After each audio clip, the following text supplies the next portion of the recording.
Hello everyone, দেখো আজকে আমি কিন্তু ঘুম থেকে খুব তাড়াতাড়ি উঠে গেছি। কারণ এখানে প্রচুর রান্না আছে, প্রচুর না, যাই মানে জাস্ট 3টি পদের রান্না, তাও আমার কাছে এটা প্রচুরই, আমার টাইম লেগে যায়, যাই হোক। তো এখানে মা দেখো মাছ ধুয়ে হলুদ নুন মাখিয়ে এখানে কাঁকড়াগুলো পুরো ভেঙে পুরো পরিষ্কার করে ধুয়ে রেখে গেছিলো।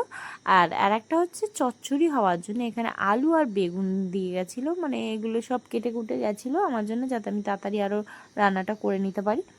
কারণ হচ্ছে আমার দিদির বাড়িতে এই খাবারগুলো পাঠাবো, কারণ আমার বাবা আজকে ঘুরতে যাবে আমার দিদির বাড়িতে, তো তার জন্যে এগুলো দিয়ে পাঠাবো।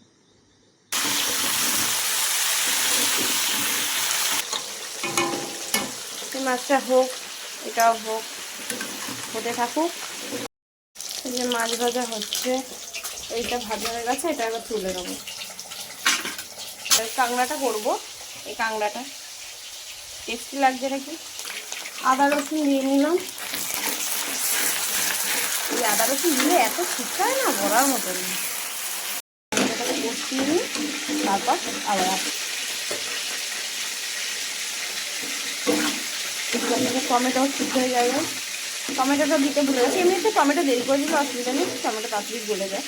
এখানে এই কাঁকড়াগুলো এর মধ্যে দিয়ে দেবো। ধরবে কি না জানি না, দেখি।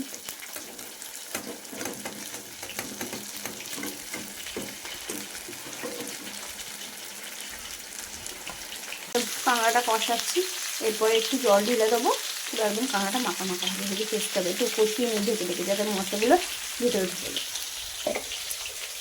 তো আমি এখন মাছের ঝোল করব, তো তার জন্যে এখানে দিয়ে দিয়েছি পেঁয়াজ আর টমেটো একসাথে মিক্স হয়ে গেছিলো, তাই একসাথেই দিয়ে দিয়েছি।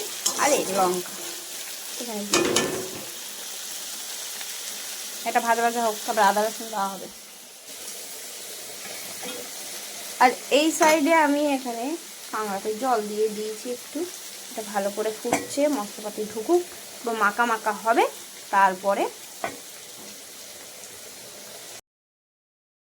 মাছের ঝোলের জন্য জল ঢেলে দিচ্ছি, হাতে জল লাগবে।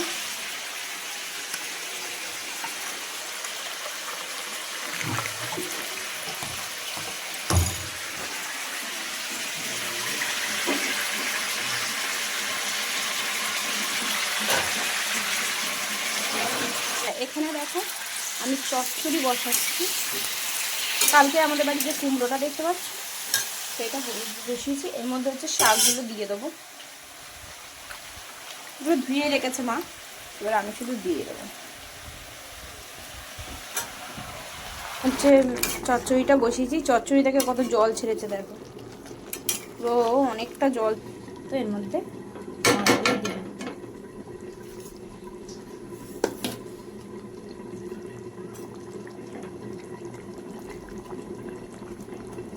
মাছের পিসগুলো বেশ বড় বড়।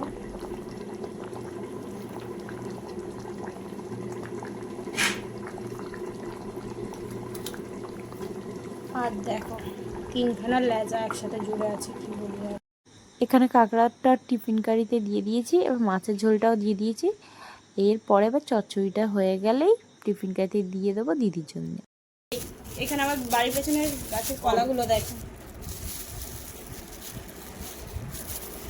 এই দেখো কত বড়। আর এখানে বেদানা হচ্ছে খাবে বলে, মানে দিদির বাড়ি যাবে।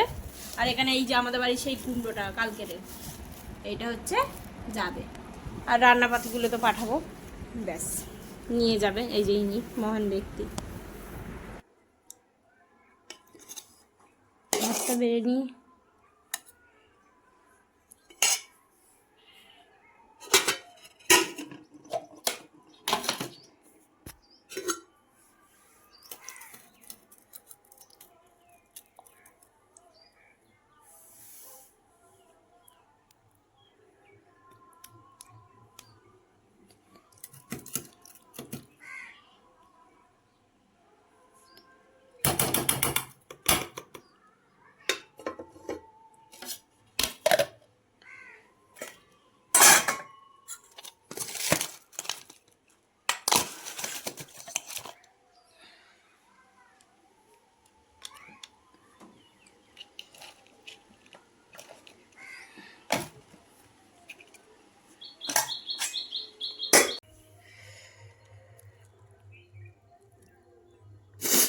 কতটা ফ্রেশ দেখো মাছটা।